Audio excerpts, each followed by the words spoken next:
नमस्कार। आज मैं आप लोगों के बीच एक नई गतिविधि कह लीजिए वो लेकर प्रस्तुत हूँ कि अभी कुछ ही दिन पहले हम लोग शिक्षक दिवस मना रहे थे और शिक्षक दिवस में एक विद्वान साथी के द्वारा एक बात कही गई जो मुझे बहुत भाया और मुझे लगता है कि आप तक भी ये बात अगर पहुँचे तो आपके लिए बहुत ही लाभदायक होगा। वो बात ये है कि नाम, पिता का नाम, माता का नाम, जन्म, मृत्यु और उनकी उपलब्धियां, ये याद कर लेने से महज शिक्षक दिवस मना लेना और शिक्षक दिवस को सही रूप में देखना सही नहीं है। बशर्ते एक बात जो विद्वान साथी के द्वारा कहा गया वो ये कि सभी बच्चों को या प्रशिक्षुओं को, शिक्षकों को आंख बंद करने के लिए कहा गया कि थोड़ी देर आप आंख बंद कर लें और अपने उन शिक्षकों को याद करें जो आपके लिए बहुत ही अहम थे, जिनका आपके जीवन पर बहुत प्रभाव पड़ा। उनमें क्या गुण था, कौन सी वो कौशल थी, उनके कौन से वो आर्ट थे जिसकी वजह से आप अभी तक उनको याद कर रहे हैं और कनेक्टेड हैं। कोई गुण रहा होगा, कोई कौशल रही होगी, कोई विधि रही होगी, कोई टेक्निक्स रहा होगा।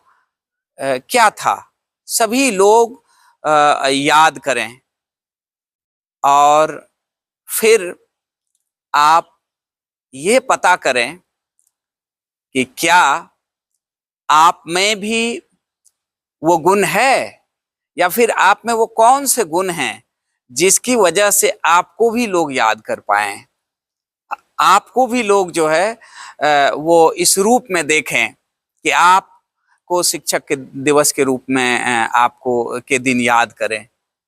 5 सितंबर को शिक्षक दिवस मनाया जाता है। राधा कृष्णन जो महान दार्शनिक हुए, जिन्होंने विश्व को एक शिक्षक के रूप में, एक राजनयिक के रूप में, एक प्राध्यापक के रूप में, कुलपति के रूप में, विद्वान के रूप में और इंडियन फिलॉसफी लिखकर उन्होंने दर्शन के क्षेत्र में भारत को वेस्टर्न कंट्री के तुलना में महान बताया। तो आपको लोग किस रूप में जानेंगे, आप में वो कौन सी क्वालिटी है। फिर कहा गया कि आप उन शिक्षक को भी याद कीजिए जिनको आप अच्छा नहीं मानते थे, जिनका व्यवहार आपको खराब लगता था, या उस समय स्टूडेंट लाइफ में आप मतलब बहुत ही उनको खराब मानते थे।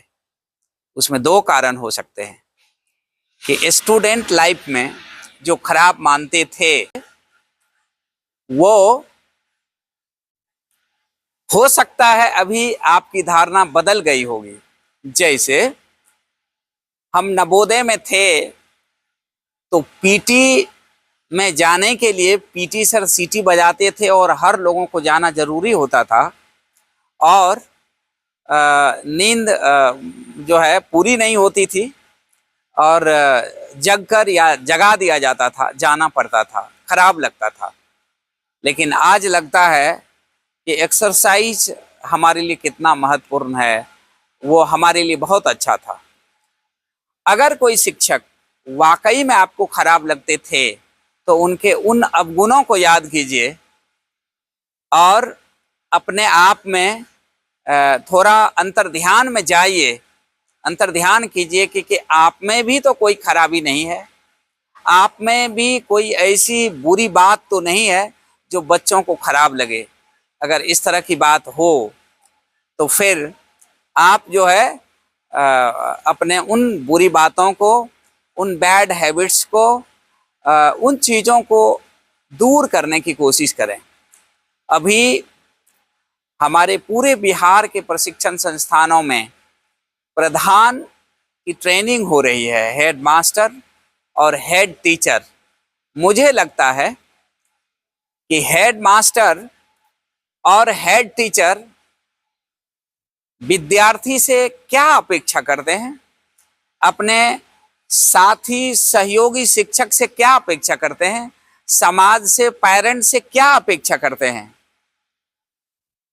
और कहाँ तक उनको सपोर्ट मिल पा रहा है।